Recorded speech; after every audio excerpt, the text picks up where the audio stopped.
What it do? What it do? This is your boy, KQKC, Boxing Network. Throwing down on another video. That's right, we talking about Ramirez. And we also talking about Victor Postal. Yes, that was a hell of a fight. Yes, I did call that fight last night. And yes, it was a barn burner. Yes, it was. I was like, wow. Wow. Because styles make fights. Some of my subscribers were saying in the chat, well, Bud Crawford beat Postal. Yes, he did. But style made fights. Victor Postal, he kept that stick out there. He kept doing lateral movement. Styles made fights. Victor Postal, he knew when he got trapped, he always had a way out. Ramirez cut off the ring, but he gave Postal a way out to his left. Styles make fights. Victor Postal, he knew how aggressive Ramirez was. Ramirez was the aggressor in the fight. Every punch he threw, he sat down on them. Some scored, some didn't. Styles made fights. Now, if that was Bud Crawford, he wouldn't have fought him that way. Because Bud Crawford is not a Jose Ramirez. Remember, my people. Remember, my brothers and sisters. Styles, made fights. You can fight one fighter one way, and you turn around and watch a fighter fight another way. I recall when Gervonta Davis had a fight with Pedraza. Jose Pedraza got knocked down by Gervonta Davis. But, it's a butt in this bitch. But, when Jose Pedraza fought Lomachenko, it was a different story. He fought a great fight. Lomachenko tried to step around. Victor Postal said, I'm going to expose your ass. I'm just going to move back. You can't step around something that's not there. Styles make fights. See, Jose Ramirez is undefeated. And to this day, he is still undefeated. Now, he's 27-0. Okay?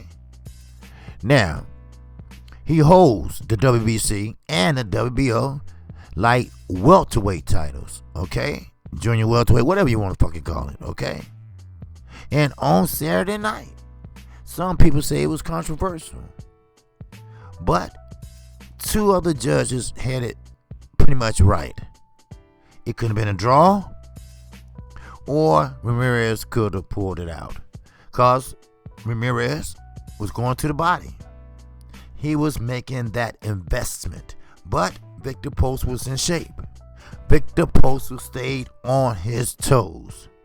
Victor Postal kept moving to his left because he was able to get out that way. Because Ramirez, he did cut off the ring. But for some strange motherfucking reason, he let Victor Postal come out on his left. Somebody talk to me. We had a bomb murder last night. Now, don't get it twisted. Ramirez was aggressive. He was very aggressive. But it's a difference. It's a difference in controlled aggression and uncontrollable aggression. And Jose Ramirez, he had uncontrollable aggression. Now, yes, some of his punches were wide. Some was right on point. As you see Victor Postal's forehead, as you seen his eye, you would know that he was pretty much on point. Now, Roberto Garcia, one of the great boxers / trainers out there right now, who run a school just like the Cuban amateur program, where you eat, sleep, bathe, where you box and spar at.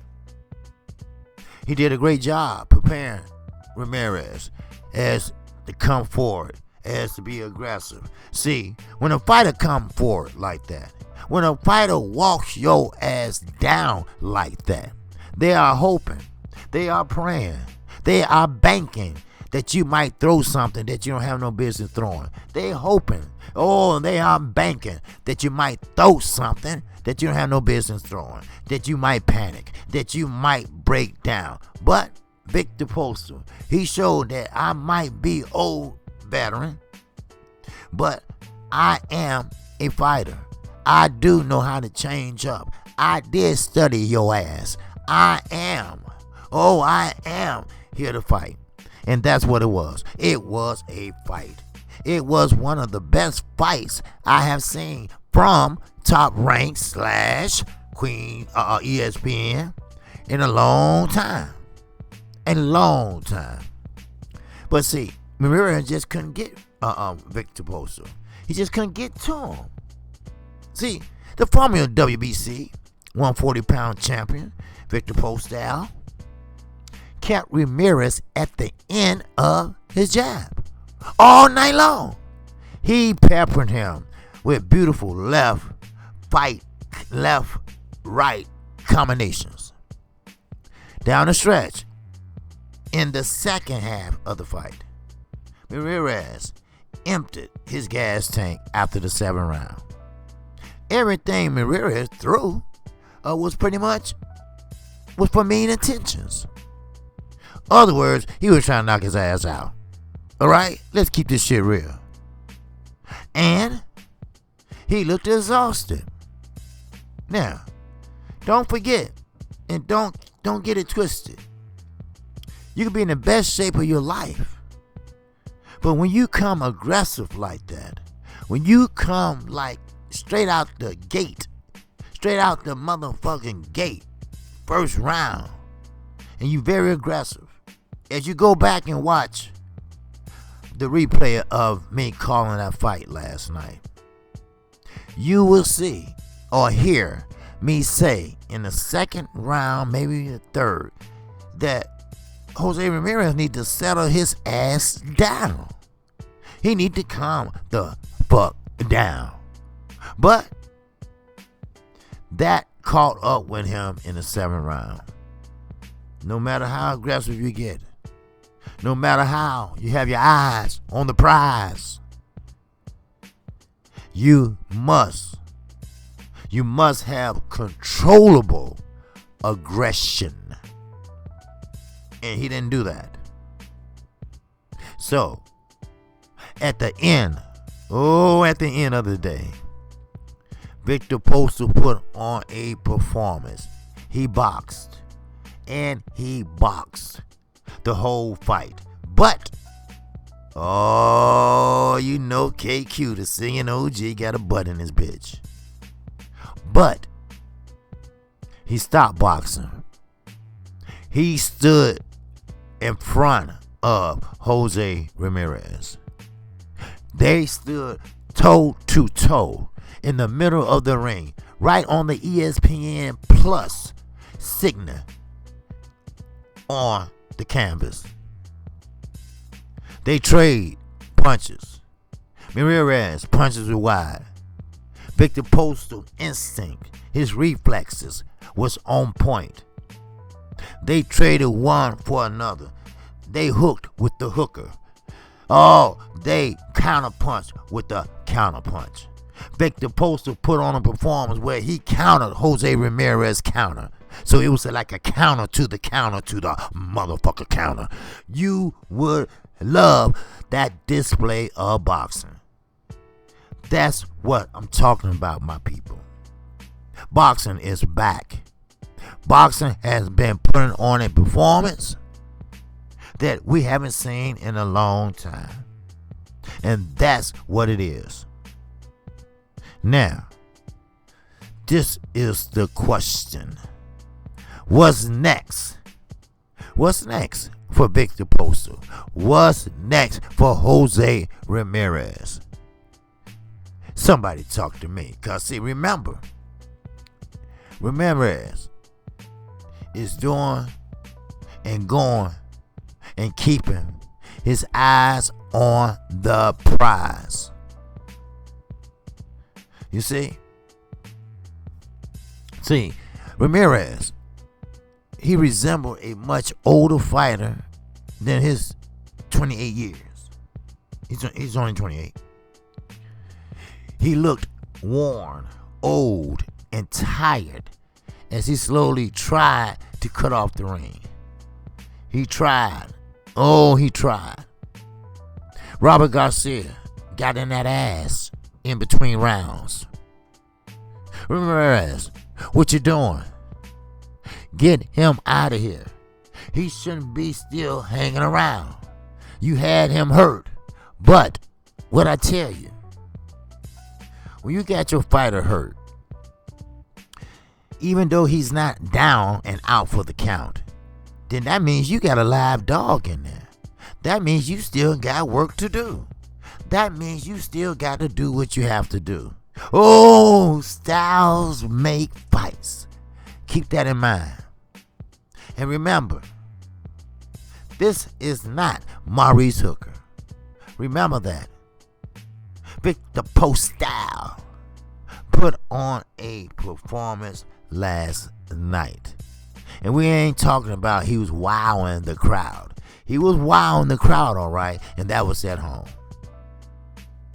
So, therefore, Victor Postal in rounds 1, 4, 6, and 7, he was working it. That's when Ramirez was at his best. That's right. Victor Postal brought out the best of Jose Ramirez. Now, I crossed my fingers, I crossed my toes, I even fucking crossed my eyes. I said, listen, Pamper Bob, get your asses away from the judges while he was over there talking to them.